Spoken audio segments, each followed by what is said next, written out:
me for 15 minutes and know if I've got a winner or not. And 99% of the time, I'm right. So I listen to the gut, and I listen to the person, I listen to the plan. I know it's going to work or it isn't. I just know. I'm that good. This is Mongolian Mindset, and today we're going to be typing Kevin O'Leary. We've already typed Mark Cuban, and we typed Barbara, so we might as well type Kevin O'Leary to go ahead and finish it off there. We did type we did type Barbara, ENTJ, and we did type Mark Cuban, ENTJ. Today we'll be using Linda Barrens Interaction Styles and Temperament combined with cognitive functions. We have a complete breakdown of all the interaction styles, I believe, in the comment to one of the videos for the cognitive function, the comment to one of the breakdown of the interaction styles, and you can go from there. But first, let's go check what personality Dummy Base has Kevin O'Leary as. We don't think highly of them over there, man.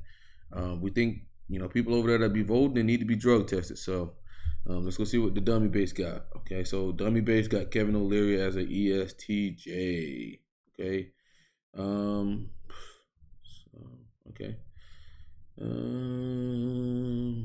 Yeah, whatever. Let's go look at the chart here. So the chart for ESTJs, I think we have typed Tom Brady ESTJ, we have typed Barack Obama ESTJ. Those are just a couple ESTJs that we've typed. Ron DeSantis. I don't know if he's matching those guys just off pattern alone, but ESTJs are direct, they're outcome, they're systematic, they're affiliative, they're concrete. The TEFI and SINE. Okay, guys. If he meets those metrics, we'll call him an ESTJ. If he doesn't, we'll find his actual real personality type.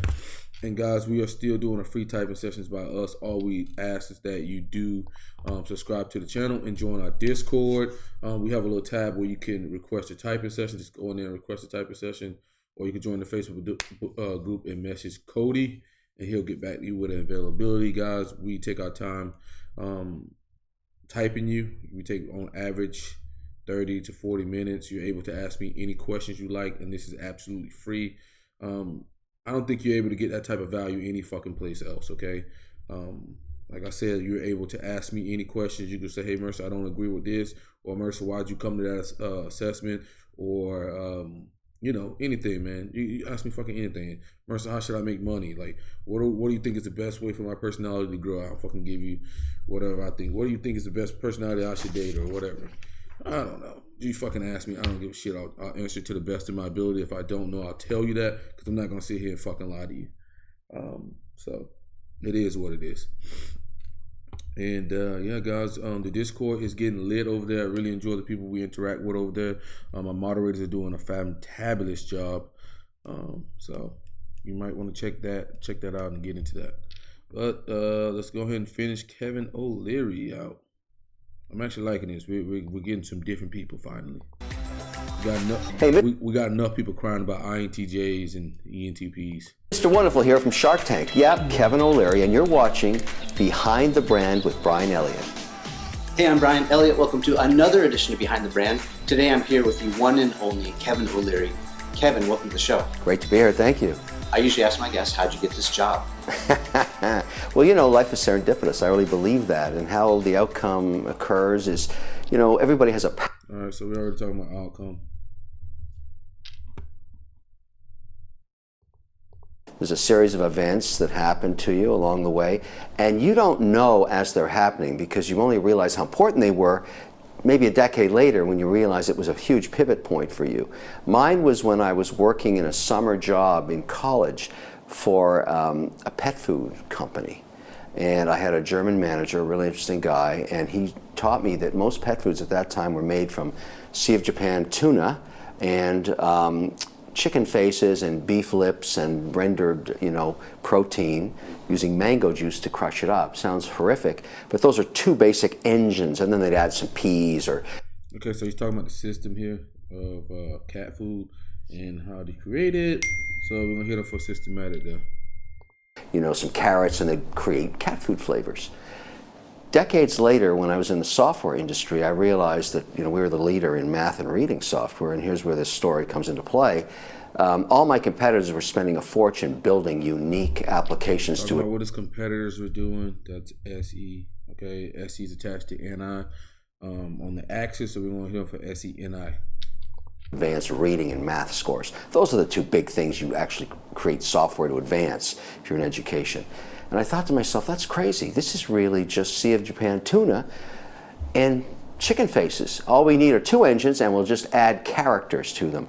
And that was how the Learning Company became the largest software company in the world in reference. Largest outcome.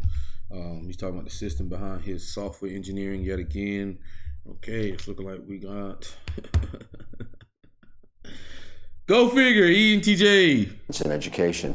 We sold it for $4.2 billion, but that manager... We sold it for $4.2 billion. TEFI. Okay. TEFI outcome. Gave me the idea to synergize around two development groups. So we'd buy a company, fire everybody, and just take the characters they had, and we'd cut our costs dramatically.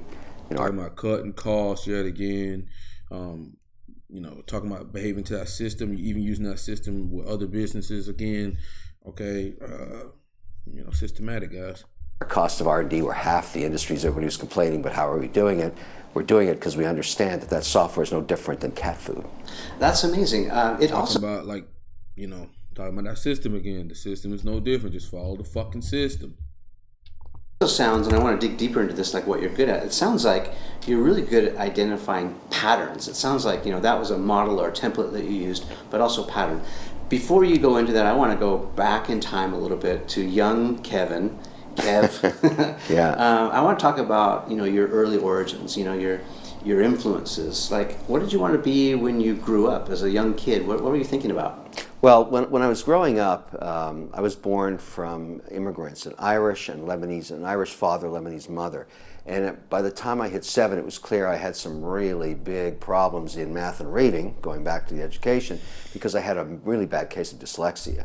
And so... guys. How many people we seen so far talking about dyslexia? We talked about, Barbara's talked about it. I'm dyslexic as well. Fucking, he's talking about it. They got Charles Schwab is dyslexic as well. There is a ton of entrepreneurs who are dyslexic, man.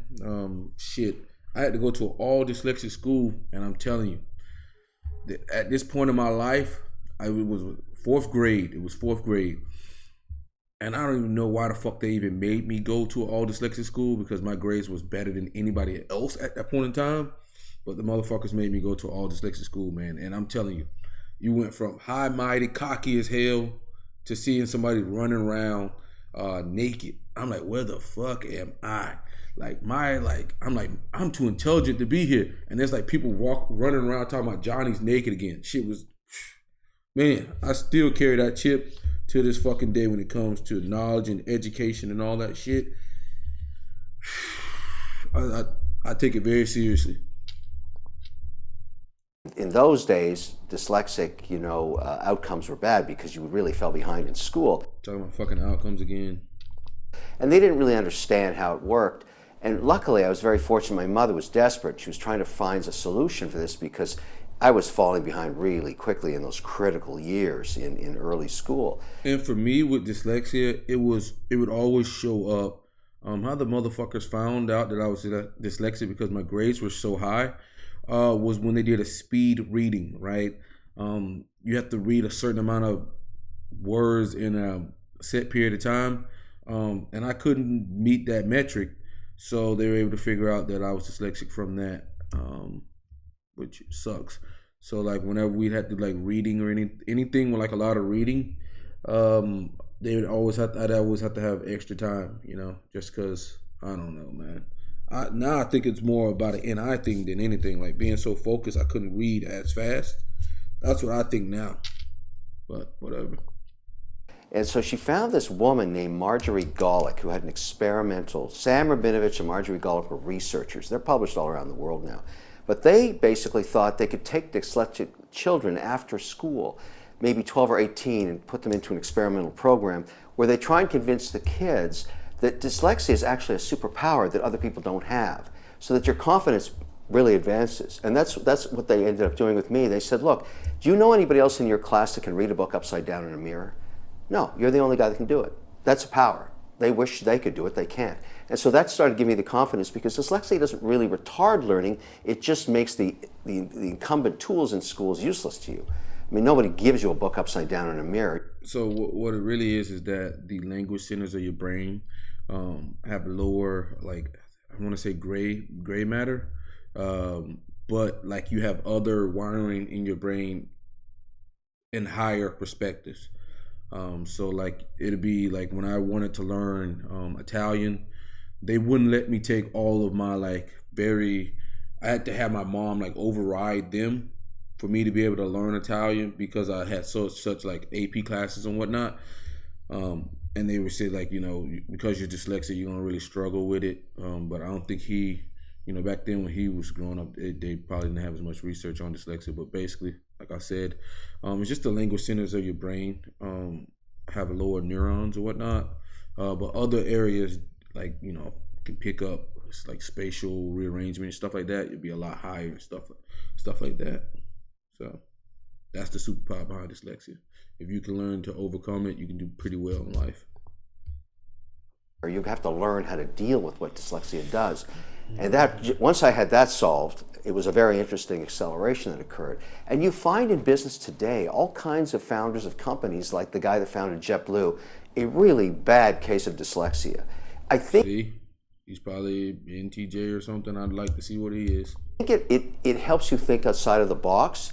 And I've always thought business is half creativity that comes from the chaos of the arts and half the discipline of science. Business is binary. You either make money or you lose it. I think great either make money or lose it outcome. This guy's not going through any journey, man. CEOs, great entrepreneurs, combine the chaos of art with the discipline of science. And I believe that to be the case. And I look for that in the people I invest in now. And I think that dyslexic, chaos for me was a pivotal point and a catalyst that I could build some of my, direction off. So were your parents really involved with giving you like some guidance, like you should go into law or you should go into, this or that? Did they give you specific directions? Not in those days. What happened is around that time, my father, who was only 37 years old, died. And so that was a very traumatic moment. And my mother remarried about 2 years later. And my new father was a completely different character than my biological one. He was finishing off his master's and then his PhD at the University of Illinois in Champaign-Urbana, and he joined the United Nations, and we started moving every two. It's all this SE data, man. Okay, he's not talking about his own personal experience. He's talking about like what his dad doing, all these other people. Yeah. Years to a different country. So I've lived in Cyprus, Cambodia, Tunisia, Ethiopia, Japan, England, Switzerland.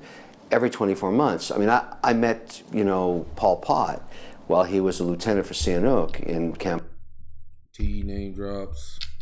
Cambodia. I've met Haile Selassie and his lion cubs before he became a deity. These are just random outcomes in my life, but it's certainly later, as I've always... Listen to these damn outcomes. So we already know, yes, Kevin O'Leary is direct and outcome, guys. He's direct and outcome. So if he's direct, that eliminates 8 types. He's also results focused or end product focused. He's on that bottom line of things, so he's outcome. So with that being said, you have 4 types. ESTJ is still part of the hunt, but really it's fucking not. And we also have systematic, so we're down to ESTJ and ENTJ. Okay, guys. But this guy's not affiliative, and he's not concrete. And he's pragmatic, and he's an SENI user, so he is an actual ENTJ, but we'll go back and watch some more, man. We say, you don't know these things are happening to you, but they are for a reason. And it's made me a relatively successful international investor because I was able to see trends. I mean, I lived in Cambodia. I saw... Talking about seeing trends, we can hit that for abstract. The French and Germans were going into real estate there to follow them in.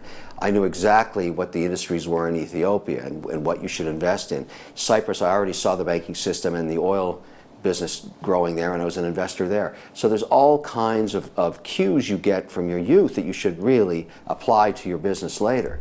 And that was talking about applying from a systematic approach.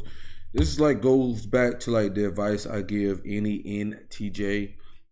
You really got to get out there. You got to get out in the world. You can't stay in your house. You got to try new things, because with learning new things, you are going to see the system behind things, and then you're going to be able to apply that in different aspects of your life.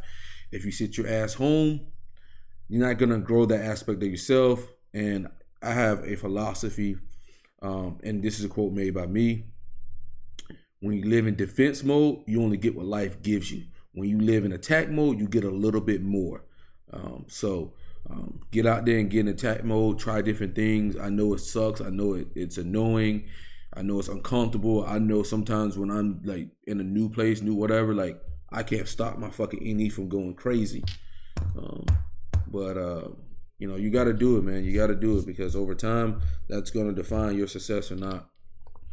A remarkable experience, and certainly he was a major influence in my life, because when I graduated from high school, I wanted to be a photographer, and I was really into photography, and I had my own lab downstairs, and I was doing all the things talking about what he wanted there, photographer, and I love to do. And he said, "You're not good enough.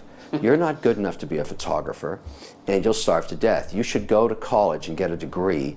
And I listened to his advice because I thought he really understood. And I went on to do an MBA, which ended up being a very important tool for me later. But I went back into production. My first company was Special Event Television, which produced all of the programming for the East Coast hockey feeds. Bobby Orr and the Hockey Legend, Don Cherry's Grapevine. We would shoot it. Name drop. He's talking about what he did, outcomes, like it all week, much like we're doing right now, and then edit it and send it up to a satellite in the, You see how this guy's talking? There's no focus on the journey at all. It's just like, okay, bro, we doing this. Like, it doesn't just flow like a wave. Mid-'80s, and I was an editor, a producer, a cameraman. I used to work with Niagara. Also, like when you're trying to find out if somebody's direct or not, it's like, are they choosing their role in the conversation? Are they pressing people down? Like, generally direct people are going to do that, okay? And we had a Steenbeck editing table. I did it all. Generally speaking, do you think this person enjoys telling people what to do? Okay, you're really gonna get that from the structure types. They love to tell people what to do. That's gonna be your ESTP, ENTJ, ENFJ, and ENTJ. And the two types, the type that's gonna really love telling people what to do is ENTJ. Okay, love telling somebody what to do. Believe it's like a superpower. And I was trying to get back to the thing I loved, which was photography and production, and talking about get back to what I love, FI. Money doing it. And there was that science. That was a fucking outcome again. And that art coming together in my life. And we sold that company because Don Cherry's Grapevine became a very successful television format. And that was my first transaction. We sold the company, the three founders. I took that money and started the software business that eventually got sold for $4.2 billion. You see how he just jumped straight to the $4.2 billion, like TEFI, outcome, no journey here, systematic. Happen in life, you don't know why, and you only get to look at them in retrospect a long time later. But all of that stuff, made me what I am today, the good, the bad, and the ugly, and I wouldn't change a thing. What I pulled out from that, as well as it seems like all that moving and all that, uprooting and going somewhere else, you had to sort of adapt or die, right? Like you had to really sort of, I think it's a Bruce Lee quote, right? Like, yeah. You have to be like the water in the vase, not the vase. You have to conform to whatever shape that you are poured into. Sounds like that's kind of what you did. And also, it sounds like that experience also made you very scrappy or resourceful, right? Like, so you were battling with dyslexia. God's direct too. You're also, dealing with probably different cultures and different foods and different languages. You had to be resourceful and creative and, be that water, yeah? Yeah, that's a very intuitive way to look at it, and you're right. I didn't like living in places like Cambodia and Phnom Penh. I didn't want to be sequestered with the expats. That was not interesting for me. I wanted to live with the people, and we ended up with... Talking about what he wanted to do. He wanted to live with the people. That's his vision, and A couple of tutors. We used the Calvin system then, which is a system that is sort of a direct mail learning system, and better than nothing, right? Trying to stay advanced in high school years. But Tiba and Dang were a couple of people in my life then that were very influential. And I had a French tutor. She was from France. She spoke a little English, and she tutored me, at home and in where we lived in Cambodia. And I slowly got immersed in that culture, which is a beautiful culture. Cambodian people are almost mystical, and they're beautiful. And I didn't want to hang out with everybody from Champaign-Urbana. I want to hang out with the Cambodians, and that's what happened. I took my kids back there a couple of years ago to show them where I grew up and to take initiating this shit. them into the jungle and see how Cambodia works. And that's a unique experience for them. They were blown away. They'd never even thought about it. So to me, Gave them an SE experience. My kids took them to Cambodia. it's all those experiences. And I certainly in Cyprus hung out with Cypriots, In Ethiopia, the Ethiopians are the most remarkable people because you're living a mile high. They're very tall, they're very lanky, they're beautiful. They obviously win almost all the marathons they get involved in. So I got into that. I didn't have a bicycle, I rode a horse. I mean, at the first barbecue I ever did with my Ethiopian friends, the sky turned black with vultures. They'd never smelt burning meat before. You see, it's just naming shit that's in the environment, SE. That way, we had 1,000 vultures circling. And I looked up and went, oh shit, what's happening here? And that was the kind of thing you learned. I was showing these guys, here's how you have a cookout. Here's a barbecue. And they said, we don't think it's a very good idea. And I think now, it's a great resource for me, as you say, in thinking about how to do things a little differently, particularly in global businesses. I'm involved in global financial services now. I just came back from Dubai last week in Manila. I feel very comfortable going to those countries. I've been there before. There's nothing new or mystical about it for me. And I think people feel that in you and they appreciate it. I would agree with that, and I think that's a really good lesson I want to just underscore for the people who are watching. I know a lot of them work I did say what people feel in you. That's an FE statement. I'll give them that. Internationally. Unfortunately, I think a majority of the tendency, we go into a country and we just sort of snowplow their culture, and we ask them to speak our language, and big mistake. It's a big mistake, yeah. Initiated, big mistake. Yeah. But just culturally, I think traveling internationally really rounds you out, right? Yeah. I mean, I've done a little bit of travel myself, and just being in a different country, you realize, there are different ways to do things. Yep. And they are good. Yeah, and they also, if you respect their culture and you can make reference to your history, and they appreciate, when I go to Cyprus, people knew I went to the British school there, and then I went to the Cypriot school there, and I know the street names, and I know where Famagusta is and Kyrenia and the beaches, and Troodos and all the places where the current population hangs out, and I've been going there for 30 years. Yeah. That is a huge financial hub. People don't realize how big and how many transactions occur in the Cypriot banking system, because that's where Systematic approach, TE, come on, financial system. Sort of the East meets the West. Russians are very active there. There's a ton of capital from the Middle East there. It's sort of like a neutral ground, but a very important place to have relationships. Yeah, another good lesson. I mean, when you show respect, you get respect, and I'm sure that's a big part of your success. I want to pivot a little bit and talk about how money has or has not changed you. Sure. My first lesson, which is, encrypted in my DNA now, was the idea of working for, pay. And my first job was in high school. And I got it specifically because there was a girl in my grade that I was really interested in, and she got a job at the shoe store in the mall. And I know your TE plan, huh? And your outcome. I was able to get a job across in the ice cream parlor. And my plan was, when the mall closed down, we could go out, and hang out together, which was a good plan. And so I told her, look, I got a job across the way. And my first day on the job, I'll never forget it, she was in the window putting in the shoes there. It's a small mall. And I was in this ice cream store scooping ice cream. And when people, my first day, it was owned by a woman, I'll never forget it. She says, look, when people ask you for a sampler, here's a little wooden spoon, give them a little sample. But what happens when that occurs, when people do samples, they take their gum out of their mouth and they throw it on the floor. So all day long, gum was piling up on the floor, Mexican tiles in this place.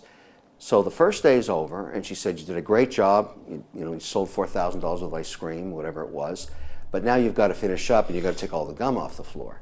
Now, at that moment, the girl I was interested in was looking at me, waiting to see when I was going to walk out of the store. And I can't look bad. I realized if I get down on my knees and scrape gum, I'm in trouble here. This is not a good look. I said to her, look, I can't look this bad. I can't ruin my reputation like that. Hired me as a scooper, not a scraper. And she said, no, I hired you as an employee. You do whatever I say. I own this store. Whatever I say, you're going to do. And I said, I don't think so. If you want to hire somebody to take gum off the floor, that's a different job. If I'd known that, I probably wouldn't take this position. She said, how about this? You're fired. And I went, whoa, what's that mean? She said, it means you get back on your bicycle, go home, don't come back here. I'll send you for your today's pay. I was so humiliated when I got home and explained that to my mother. She said, you should have done what she asked. And I realized right then, and this is the important lesson, this is one of those pivotal moments. In life, there's two types of people. There's the people that own the store, and there's the people that scrape the shit off the floor. And you have to decide, which one are you? I'm not saying it's bad to be an employee, but she taught me such an important lesson. The humiliation of not controlling. I'm pragmatic. Okay, I'm not following fucking rules. I need freedom. Fuck that shit. Your own destiny is evident in that story, because that's the way I read it. Following your own destiny, and I thought, this is horrible. Whatever she says I have to do, I'm not going to live my life that way. I'm not going to live my life that way. Whatever she says I have to do. Worked another day in my life for somebody ever again. Now, decades later, I can afford to bulldoze the whole mall if I want, and I go you back see that? there. You see that? I can bulldoze the whole mall if I want. Look at it, boy. Boy, I'm telling you, people don't realize that shit. I'm telling you, man. When people talk shit, I just memorize it, record it, and I use that shit for motivation. I don't feel like going to the gym that day. I replay that shit in my head. I don't feel like reading a book. I play that shit in my head. Man, you just store it up, man. I am a hate monster. I tell you that much. I use hatred as power. Meet her because I wanted to thank her for that moment for me, that amazing moment where she just reset my whole dial, all my DNA. I just didn't want to scrape stuff off the floor ever. I wanted to own the store, and I couldn't find her. The store was gone. I hired somebody to find her because I wanted to thank her and help her out for making that moment happen to me. You want to thank her to show your ass. That's what you really want to do. You want to show who you were, what you've accomplished. I'm that guy you made scrape off the floor, and I know it hurt that you didn't get to do it. It would hurt me too. It's a story that tells you a defining moment for one random person deciding what path they were going to take. Entrepreneurship for me, I've never looked back. I could probably buy a whole bunch of malls now if I wanted. I could probably buy a whole bunch of malls, TE. Not that important today as it was back then, but that's what happens.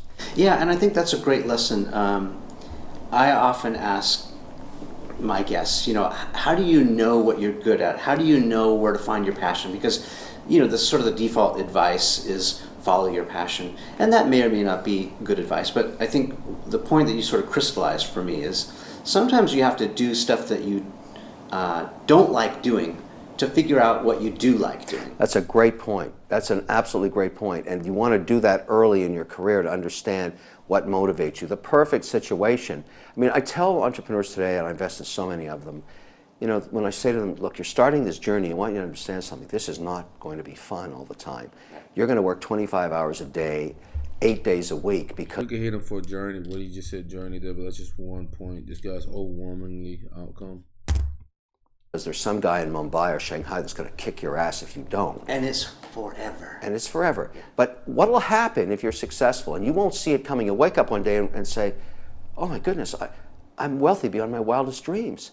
You'll probably go right back to work, but the point is you created something of tremendous value, and the way it manifests itself to you later in life is it gives you freedom to do whatever you want. My number one message to entrepreneurs, and I teach... Freedom. Pragmatic people need freedom to choose. Today is never pursue entrepreneurship for the greed of money. It has nothing to do with it at all. The whole reason to be an entrepreneur is the pursuit of freedom. That's why you do it. You do it because you want to be free one day to do whatever you like. I'm here because I want to be here. I don't have to be here. I don't even have to ever listen to a phone call again if I don't want to. That's not what I want to do. I enjoy spending my time doing the things that I want to do, and I deserve I want to do, and I. it because I worked like hell to get here.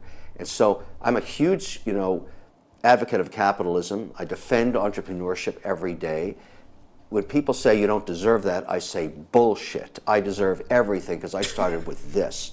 Everything I have, I created myself, and I deserve what I have, and I feel ferociously about that. And I mean, I disagree with him on that point. I feel as though there's a lot of people that actually end up helping us. I tend to agree with Arnold Schwarzenegger. No one is truly self-made. I do believe, you have attributes that help you, but no one is truly self-made. Okay.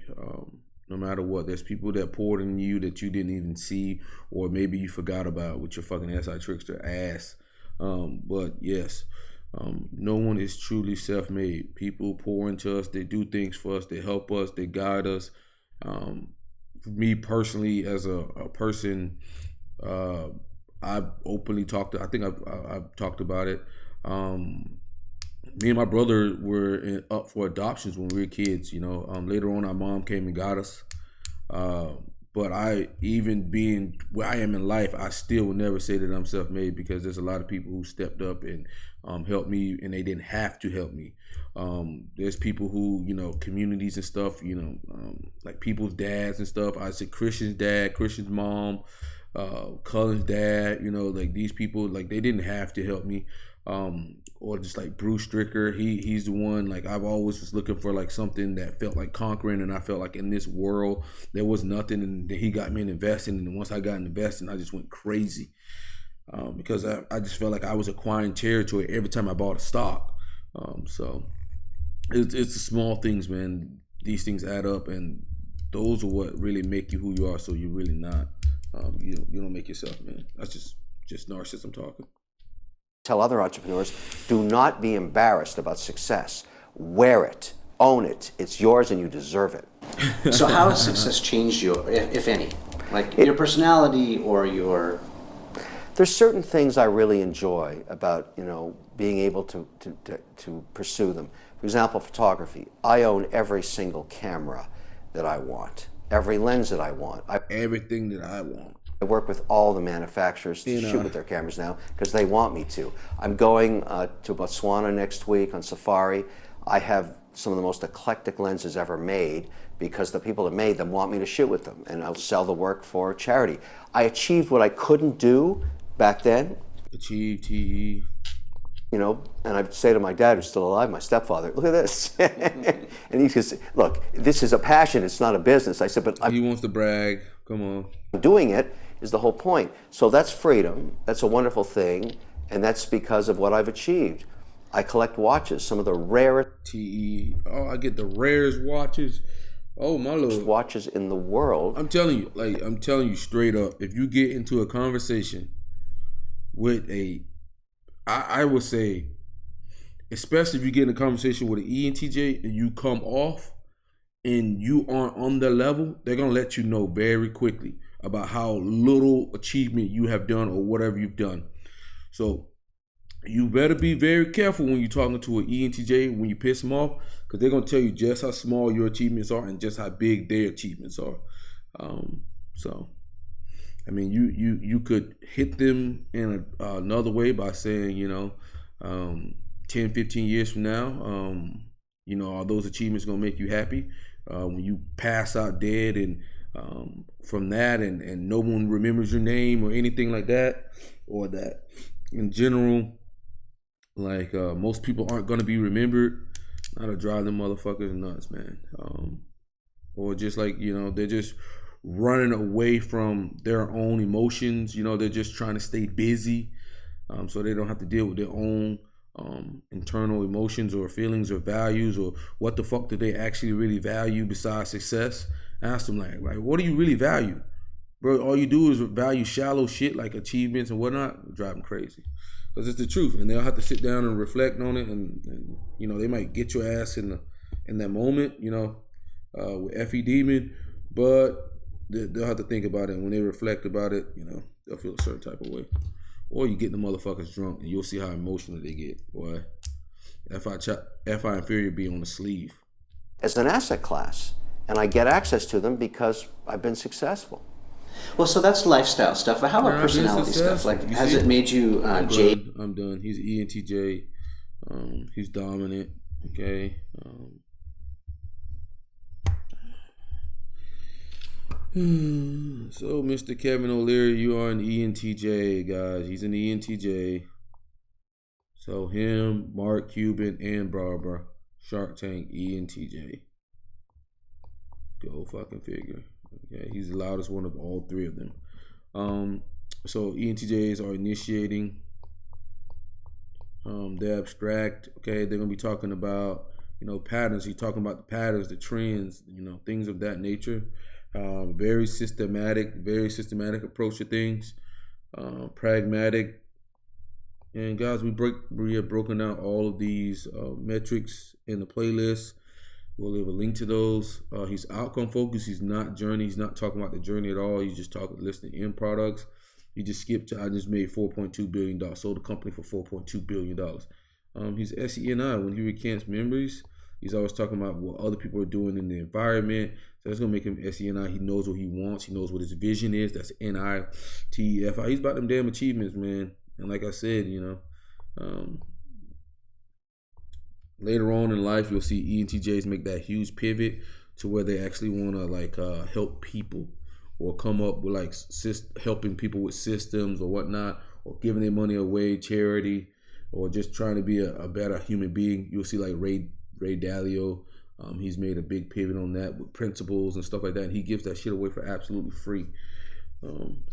But like I say, when you're young ENTJ, fucking ruthless as fuck, man, because you got to get it. But once you got it and you've had it for a while, later on in life, you start building on that FI. Like, hey, man, I want to be remembered as a good person. I want to be remembered as somebody who was loved, But it's tough. So he's dominant, guys. Dominant subset from Dario Nardi. Obviously, this guy's prodigy level ENTJ. You don't get to where he's at being a fucking bum. Okay. But he could work on his FI, probably work on his FE. I think Barbara definitely has better FE than him. But she is a woman, so that's just gonna be natural there. So we got prodigy. I'm in between a 3W2 or 8W7 for him.